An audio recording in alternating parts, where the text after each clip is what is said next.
Assalamualaikum warahmatullahi wabarakatuh. Perkenalkan, nama saya Marapip. Di sini saya akan menjelaskan jenis-jenis nafja beserta dampak dan cara pencegahannya.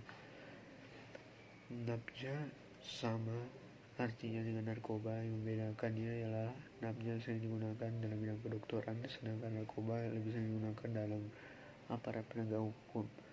Tentunya narkoba ini kepanjangannya ialah narkotika, psikotropika, dan bahan aditif. Tentunya banyak belum tahu bagaimana membedakan narkotika, psikotropika, dan bahan aditif. Narkotik, maka di sini saya akan membedakan ketiga itu.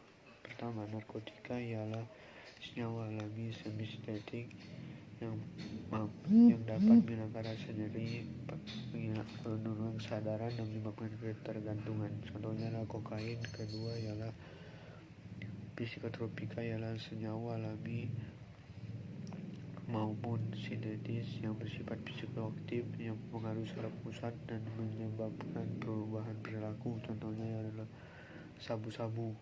Tiga ialah zat adiktif, merupakan senyawa selain narkotika dan psikotropika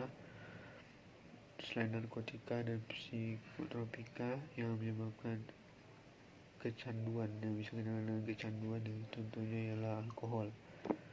Kemudian selanjutnya kita akan membahas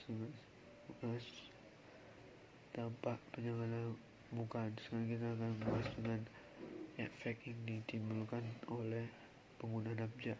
Ada tiga yang kita kenal yang secara umum maksud saya. Satu, stimulan. Golongan nafja yang dapat merangsang atau meningkatkan gairah kerja. Contohnya adalah kokain. Depresan, golongan yang lainnya menyebabkan kita merasa tenang sesuai katanya, depresi. Nanti kita tenang, terkadang tidak sadarkan diri. Contohnya adalah alkohol, morfin.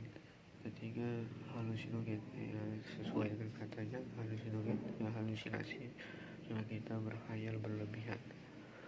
Contohnya ialah ganja. Kemudian dampak penyalahgunaan nafja dan penanggulangannya yang akan kita bahas di sini adalah ada tiga, itu dampak fisik, dampak psikologis, dan dampak fisiologis, dan dampak sosial ekonomi.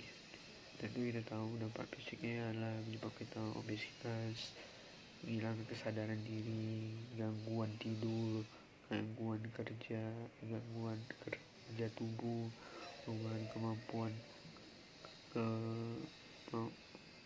kenampakan fisik. Maksudnya ialah sering kita gigi orang menggunakan narkoba itu, gigi yang jarang.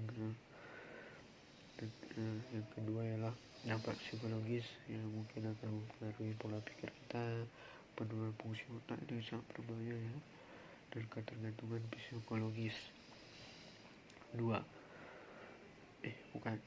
Tentunya kita akan masuk ke dampak sosial ekonomi. Dampak sosialnya kita sudah pasti kita akan dikucilkan masyarakat sekitar, dan juga dampak ekonominya ya sudah pasti akan kita akan menyusahkan keluarga kita akan menyusahkannya, dan juga orang-orang di sekitar